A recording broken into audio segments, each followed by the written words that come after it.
Actually, the first time I ever went into a county jail, I remember I was playing ping pong with a black brother that was in there, and the white inmates come up to me and say, hey, you can't play with him. And I remember getting upset with them, and there was a little bit of an altercation. How are you? Things are good. Peaceful, yeah. Peaceful? Yeah. You were incarcerated in one of the most violent prisons in California, called Tehachapi. How many years did you spend in prison, and for what crime? This last time I was in for 14 years. Before that I was out for 2 weeks. And so I spent a total of 17 years in prison. I went in there initially, I had gotten out and I started using drugs and like these other things to self-medicate. There was a guy that was around in our community that was trying to hang out with us. And you know, I just had a moment where I was really struggling with re-entry. This guy was trying to be a part of what we were doing and he wasn't. I was trying to keep him out of it. And in that moment, I kind of just threw in the towel, as you would say, right? And I really bullied this guy. And as a result of it, he ended up getting hurt a lot worse. So one of the guys that I was with, he had a knife on him, like a box cutter, and he cut this guy up on his head and face, right? Okay. And so I went away for what they call aggravated mayhem and armed robbery. There was 3 of us and I was the only one who got arrested.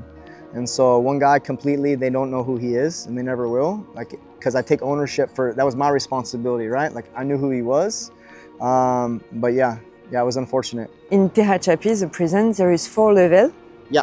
Can you describe me what is the 4th level? Yeah, so on the level 4, like you're always in your cell. So like nobody can really, nobody can see you because there's only a small window on the door and then one in the back. So the only time they really get to see you is when you come out or like they're looking inside the windows for count or something like that. It is just completely like locked down for the most part. And now as the laws are switching, it's becoming more open.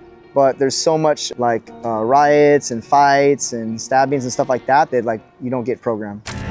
5 inmates were injured following a riot in the California Correctional Institution this afternoon in Tehachapi. Tehachapi, c'est l'une des prisons les plus violentes de Californie, une prison de sécurité maximale. I was immediately placed on like a level 4 180 yard. This is where I sleep. This is where my cellie sleeps. All you know about that is just violence.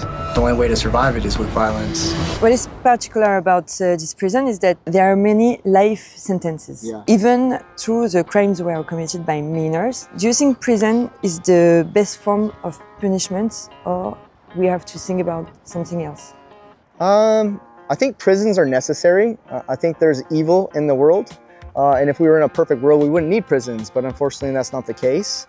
I know for myself, like prison was the best thing that ever happened to me. Really? For real, right? Like, if I hadn't gone in when I went in there, I might have done something worse, or I might have gotten in more trouble or caused more harm to other people. And I did so inside too. And that's what we see is the individuals that are going into prison, really the problem is they don't feel like they have anything to live for. There's no purpose. So they're creating crimes, they're doing different things, maybe seeking acceptance in gangs and stuff like that, right?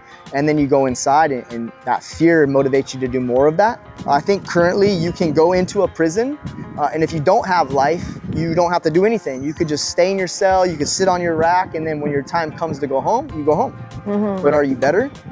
It doesn't seem like a good business model, and unfortunately that's the problem with prisons is they're making money off of them today. So it's become a career path for guards, it's become a career path for counselors, it's become a monetary system. I know there's even debates as far as like inmate wages and stuff like that. If they want to give people minimum wage, so be it, right? But I don't require it. I know it's a blessing to have a job there because we've been in places where we didn't have that. And so like I think it's part of the rehabilitation process, right? Like learning what a work ethic looks like, understanding what authority is, what patience, what acceptance, like what these real things are. And if we just allow people to go into prison and just like shut the door on them, are we doing anybody any service? So American prison should work maybe more about in reintegration and reinsertion? Absolutely. Yeah. What was your kind of reintegration for you? So I had this thing called a board hearing, and so I started going to like 12-step meetings. I started going to you know, every self-help group. That's how I got involved with the mural at first, because I was so involved in the community on the level 4, trying to get more time off. And it's very little, like you get like 10 days for like 6 months worth of work, right? And so, but 10 days is a lot of time, right? 10 days is a lot. And so that was like a big help for me. And I did this board packet. And in it, I did a relapse prevention plan for violence, for gang association, for criminality. And then I came home and like I needed all of it.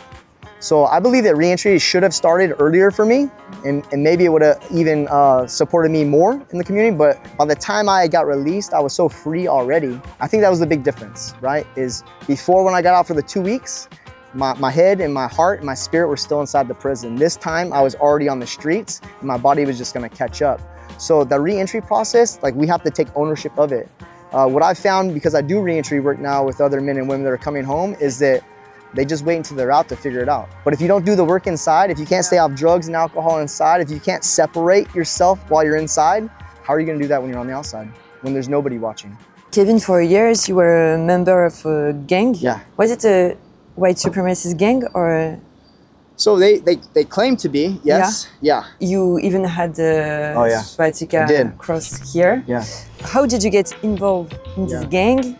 And what was your motivation at the time? Yeah, so for me, growing up in Southern California, like especially like in Huntington Beach and in Orange County area, in that like surf punk rock community, like they've adopted some of these things. And then even in the prison system, it's become like a gang culture, right? Like as for status or for doing different things. And I do believe now that it's meant to be intimidating. Right? Yeah, okay. It's meant to be offensive, right? I got it because, you know, I would be on these very, very violent yards and I was engaged in the gang culture. And for me, like, I wanted to go home, but I didn't know how to go home, so I gave up on it. I was like, this is too far away. I'm gonna focus on this thing because this is safer for it's me, like right? a new family. Yeah, it's like, exactly, right? Now it's become the family that I need to survive, right? I'm getting what I need out of it. And so you become socialized in this. Actually, the first time I ever went into a county jail, I remember I was playing ping pong with a black brother that was in there, and the white inmates come up to me and say, hey, you can't play with him. And I remember getting upset with them, and there was a little bit of an altercation. It was more about like race in that sense, as opposed to like Holocaust and things like that, right? Why do you think there is more racism in prisons than in society? So the interesting thing is there's actually not so much racism in prison. Yeah. It looks like that from the outside, right? It very much does, but everybody operates together. It's a gang thing, and it's based on money, it's based on territory, it's based on posture, like who can get positioned and stuff like that. But like, what I learned is how am I going to point at the speck in your eye if I have a plank in my own, right? Like, so is my heart clean? And my posture appropriate? Like, how can I judge somebody else if I'm not doing this, right? How did you get out of it, and what was the turning point? I remember I had been in the SHU for several years and I was getting ready to be released. I was in Pelican Bay at the time, and I had a cellie. And I remember like a lot of excitement, right? Because you know what, it's time for me to just put my feet up and just get ready to and prepare to come home and do all those sorts of things. And so I started trying to get into college and different self-help groups, and it was difficult because we didn't have access to that stuff. And then the guards had come, and I had a cellie there at the time, and they tried to split me up. So I was like, oh, they're not gonna let me out of the SHU. I thought they were gonna validate me and leave me back there. Which is like a bummer. And so I started doing something. I was like, man, this is not cool. I've been staying out of trouble, and the truth was I wasn't. My perception of trouble like was just like super extreme, right? At that time. I believe you. Yeah, right? They're like, look, you're not gonna get out. And I was like, well, you know what? I really wanna hug my mom. And I hadn't seen her in like about 5 years at that time. And then it became like, it seemed like everywhere I was gonna go, I was going to either have to hurt somebody or there was gonna be harm to me, right? Yeah. Like, it was like that. It was like gang war all over the place. But then the Lord started doing something in my heart. And I wasn't even walking with him at that time. But what I realized was like, the only people who had ever been there for me were my family. Most of my friends, the gang, all these people, they could never be loyal to me because they could only be loyal to the organization, not even to themselves. Yeah. If I made this decision to just be stubborn, like I'm never gonna get out of this, and if I do, I'm gonna spend the rest of my life in prison, die an old man or die on the yard. And that to me, I couldn't do that to my family, right? Because then it's like, oh, you gotta take care of me the rest of my life, or you gotta pay for a funeral, right? And that's something that's like, that doesn't add up, right? That's hard-heartedness. When you were in prison, you didn't saw your mom for like 6 years. Yeah. When you saw her the first time again, what was your first reaction? It was awkward. Yeah. Yeah, it was awkward. So that's the thing we don't think about, right? Like, especially with re-entry, my family only knew me from before and then what they hear, right? But I share about it all the time. Like when I teach classes and stuff, is it like, trust can be lost in buckets. We just bucket it out, right? But then it's earned back in drops. So it takes a very long time. So it's a difficult thing. And when I would go to these visits, I think they believed that it was sad for me to see them go. And it wasn't sad, like I have an understanding what that is, but what I started realizing is that I didn't know them. Hello everybody, I'm JR. It's nice to meet you. I still can't really believe those human cages. I spent 14 years in those cages. 14 years inside cage like that. Like an animal. Man, when you treat somebody a certain way, they start behaving like they. And you think you were one? Well, yeah. This dude next to you, he came in at 14 years old with a 60 to life sentence. And you have a chance of getting out? No. 1, 2, 3. Kevin, you participated in a documentary by the artist GR. Yeah. Can you tell me about the artistic project and what did you learn from it? One, that it's possible, right? Like that's something that we never thought we would ever see happen. We shut down an entire prison basically to do this large scale installation. And then we watched like these guys of every different race like come together and participate in the same thing. It really like broke down the wall that was built up, or the fence even, and it allowed us to come back together, right? And like be like, oh, well, you're a person too, right? And I think it was very restorative in that. It's so powerful to be able to connect with somebody and remind them, right? Especially in like today, like coming home into this new world, right? Like when I first came home, like everybody's just on their phones, right? Right? Right? And so right. Like we're in these spaces and we're just on our phones, right? It's a social construct when we don't know what to do. And what I realize is nobody's present. And so now when I go around the community and I go on my walks with the Holy Spirit, like I see people, I'm like, hello, how are you doing today? God bless you, right? That consistency of echoing love and like, hey, I see you. It's huge, right? And that for me was what it was like when he shook our hands and then he started explaining his art. And then I was like, oh, I can support that, right? Oh, you see the first eye in here? Where you gonna run to? Where you gonna run to? All on that day, will I run to the rock? Keep the rhythm, keep the rhythm. Rock. What's the matter with you, rock? Don't you see I need you? There is a scene in the documentary that really shocked me, where a man eats a clementine brought by GR, and he's deeply moved because it's been like 20 years since he had one. And I was like, but what they eat in this prison? In the men's prisons, in the men's sides, they've taken away like all of our sugar, like anything that has sugar in it, they've taken it away. They stopped giving us oranges, but they give us apples and bananas because they don't want us to make alcohol, right? And so that's the reason, right? But like you can make alcohol with anything. Like so, like we were making alcohol with apples and aspartame, like the sweetener, the fake sweetener, and then like cooking it, and then you make alcohol. It's funny because like for a long time I was like, I don't have an alcohol problem, right? I was like, I don't have an alcohol problem. I've never been in trouble for drinking. When I started thinking about it and I started processing, I was like, I would be cooking these things of alcohol and like burn like hundreds of apples. I would grate them up and like cook it and then burn it, distill it, and then right. I don't do it no more. I don't drink, right? But like. For a while, that's what we do, and that's why they've taken away. History will be made today in Tehachapi.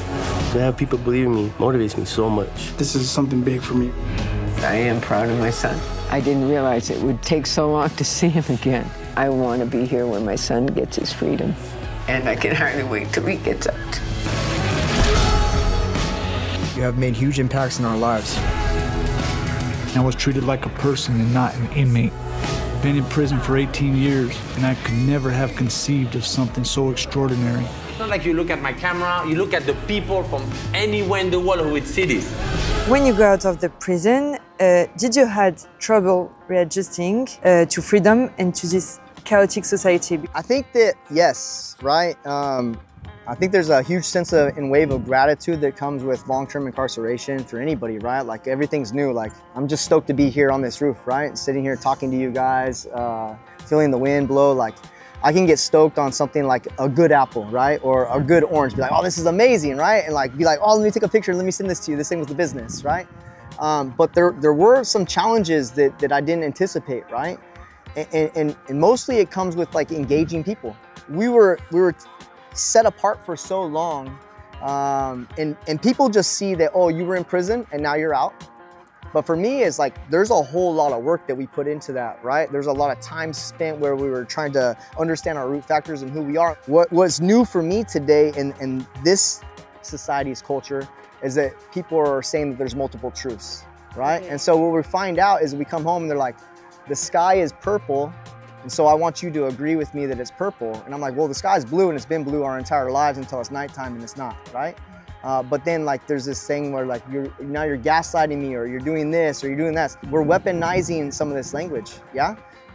And we're being taught what triggers are, we're being taught coping skills, we're being taught these ideas, and not all of them are accurate.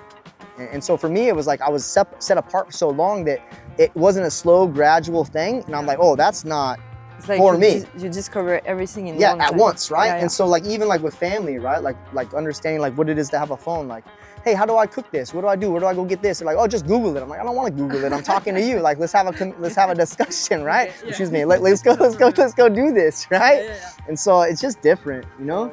In the film of GR, the recurring theme is that many inmates have lost confidence in themselves. Was it your case? And have you regained confidence in yourself and in your worth as a human being today? So, yeah. So I think that people put labels on people, and then you hear a lie so much that you begin to believe it. But what I know today is that like the things that I give my attention to is what I devote myself to. And so like while I don't boast in man, I boast in God, right? And so my confidence is not in myself, right? But my confidence is in Jesus. And I know that through him, I've been restored, I've been renewed. And that's why I can sit here today in Paris, a free man. And that's why I was free before I was even released. What changed me, what it was the Lord. That's it, right? It's the blood, period. Okay, whoa, it's huge. It is huge. I think like we all are looking for love, which is why we get involved with gangs, why we do drugs, why we're looking for different things, right? The interesting thing is like we're here promoting a film. But that's what it is for me. I'm here to promote love. I'm here to promote truth. I'm here to be a truth teller, right? That's it. This is such a blessing to be home. But at the end of the day, like I'm content. Like I don't need anything, right? Like just being here and being able to know who I am and have that confidence is everything. It changes things so much. Last question, yeah. Kevin. Yeah. For you, what does it mean to be free? That's a good question, right? For me, freedom is being able to be myself, how I was created, and do so with love, right? So when I say be myself, I don't mean so I can be angry, I can be bitter and stuff like that, but I mean like be the way that I was meant to be. And I believe that was meant to be like somebody who's loving, somebody who's patient, somebody who's filled with joy, right? Somebody who carries peace, somebody who tells the truth, right? Like I said, right, like everything, it all comes down to the Lord, right? Like I learned very little French since I've been here, and like the French I did learn was je suis t'aime. Is that how you say it? Like to say I love you? Jesus loves you? Ah, yeah. Jésus t'aime. Jésus t'aime, yeah, right? So like that for me is everything, right? And I know that like even where I work, like it's difficult to talk about that because they're like, well, that's not what we're talking about here, right? But like for me, that's everything. And so that's freedom, right? Being able to express what that is, like that's my passion, that's what I live for, that's everything. Thank you very much. Thank you. It's such a blessing to talk to you. Yeah. Don't you see?